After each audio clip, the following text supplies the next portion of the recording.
Satu hal yang pasti, dan saya mengingatkan teman-teman ya, bahwa aksi-aksi yang dilakukan Trump belakangan ini, Venezuela, Iran, dan terakhir ini adalah Greenland, setidaknya sampai hari ini, adalah cerita tentang Donald Trump atau Amerika Serikat atau Gedung Putih yang telah terzionisasi nyaris sempurna. Itu penting, tesis penting harus diingat, supaya kita tidak terkecoh. Karena semua negara-negara yang ditargetkan oleh Donald Trump ini, aksi premanisme dan aksi gangsterisme ini, adalah aksi yang diarahkan kepada negara-negara yang memang menentang Zionisme Israel dan menentang genosida terhadap warga Palestina selama 3 tahun terakhir. Iran sudah jelas, Venezuela sudah jelas, bahkan Denmark, di luar citra tentang hubungan dengan seperti yang disampaikan oleh Trump terkait dengan untuk mengontrol Greenland supaya tidak dikuasai jalur itu oleh Rusia dan China dalam konteks rute perdagangan dan juga dari sisi geostrategi, sebetulnya adalah citra tentang Denmark. Denmark adalah salah satu negara yang paling ngotot oleh Perdana Menterinya Frederiksen menentang genosida Israel terhadap warga Palestina, termasuk menentang secara keras ya, bersuara keras tentang resettlement ya, pemukiman, penambahan pemukiman, akselerasi pemukiman imigran Zionis Israel di tepi barat. Itu adalah Frederiksen, Perdana Menteri Denmark. Lalu untuk memperjelas lagi ya, di akhir tahun lalu atau pada akhir tahun lalu dan di awal tahun ini kita lihat rangkaian peristiwanya, semuanya berkaitan dengan yang saya sampaikan tadi. Aksi Trump menuduh terjadinya genosida di Afrika Selatan, genosida warga kulit hitam terhadap warga kulit putih, white genocide itu katanya ya. Termasuk dipanggil juga Ramaphosa presidennya ke ke Gedung Putih kan, dan dilecehkan di sana sang presiden ini kan, Ramaphosa ini. Dan itu tuduhannya diluncurkan oleh Trump, diprovokasi oleh Elon Musk yang memang berasal dari sana. Yang ternyata tidak, karena memang kita tahu itu disebabkan karena Afrika Selatan adalah yang tadi berhasil melalui ICJ menghukum Benjamin Netanyahu sebagai pelaku kejahatan kemanusiaan melalui kasus genosida di Palestina. Lalu kemudian kita lihat Suriah ya, terlepas dari Jolani ya, di satu sisi bisa menjadi proksi dari Israel dan Amerika, tapi di sisi yang lain bisa menjadi kekuatan baru. Tetapi yang jelas wilayah ini adalah wilayah pasca perang, pasca konflik, dan konfliknya masih ada dan itu dieksploitasi oleh Israel.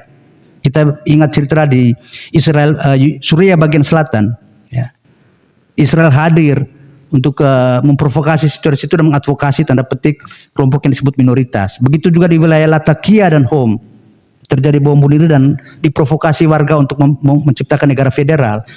Terkini ada cerita tentang di Aleppo, konflik lama muncul kembali antara Damaskus dengan antara Jolani ini dengan kekuatan SDF ya, kekuatan tanda petik kelompok separatis yang menginginkan merdeka di wilayah Kurdi dan sedang bernegosiasi. Ini Suriah ini gampang sekali dan sedang diganggu terus ya oleh kekuatan Zionis ini, yang intinya tidak boleh stabil. Demikian pula halnya dengan Lebanon ya, kita ingat terus dilakukan pemboman sampai hari ini oleh Benjamin Netanyahu. Di Yemen kita ingat cerita hari ini pun ada konflik besar antara Saudi Arabia dengan Uni Emirat Arab berkaitan dengan gerakan separatis.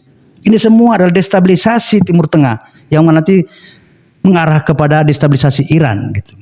Dan kemarin demonstrasi yang diprovokasi ya, kalau bukan dibiaya, diprovokasi oleh National Endowment Demokrasi dan CIA dan Mossad, sebagaimana diakui oleh mereka sendiri, itu ada benar adanya.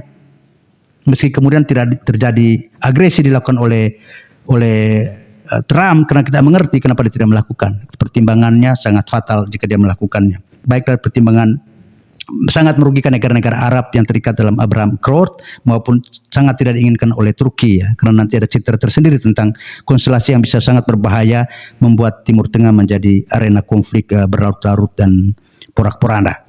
Begitu juga Somaliland, Israel satu-satunya negara mengaku Somaliland sebagai negara untuk menentang Somalia di wilayah yang sangat strategis di jalur menuju kepada terusan Suez ya. Dan ini ada maksudnya. Kalau Sudan sudah jelas sedang berkonflik, lalu kemudian ada Nigeria, Trump mengirimkan misilnya ke sana.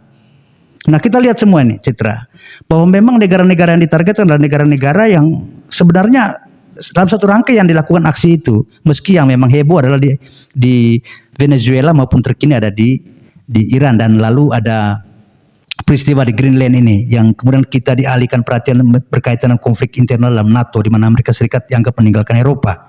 yang sebetulnya salah satunya adalah menghukum Denmark yang telah mendukung yang telah mengecam keras tindakan genosida dan resettlement di tepi barat.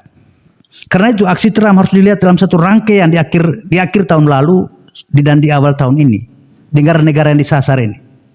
Karena cerita tentang impunitas ini, melanggar hukum internasional maupun melanggar konstitusinya sendiri, adalah cerita kombinasi antara kepentingan neokon di Amerika Serikat yang menginginkan permanent war dengan kepentingan Benjamin Netanyahu atau gerakan Zionis Israel yang lagi berkonflik di Amerika Serikat tapi berhasil menguasai Trump. Dan memang tujuan utama mereka adalah menghukum. Jadi bukan lagi belajar dari pengalaman kesalahan melakukan genosida dan meminta maaf kepada dunia, meminta maaf kepada kemanusiaan. Tapi justru semakin menegaskan impunitas itu di balik militerisme Amerika Serikat ini. Jadi bergabung antara dua kekuatan yang terisolasi ini, kekuatan Zionis Israel yang terisolasi dari dunia dan kekuatan unipolar Amerika Serikat yang merasa sedang kalah bersaing dengan Rusia dan China dari sisi geosecurity maupun geoekonomi. Ini situasi kita. Sehingga kembali lagi, negara-negara yang disasar jika kita lihat dalam beberapa bulan terakhir adalah hampir semua negara-negara yang memang menentang Zionisme Israel dan negara yang menentang genosida Palestina. Dan nyaris kita tidak dengar cerita tentang yang cukup eskalatif berkaitan dengan konflik Amerika Serikat dengan Rusia atau China di Taiwan maupun di Ukraina atau di Eropa Timur.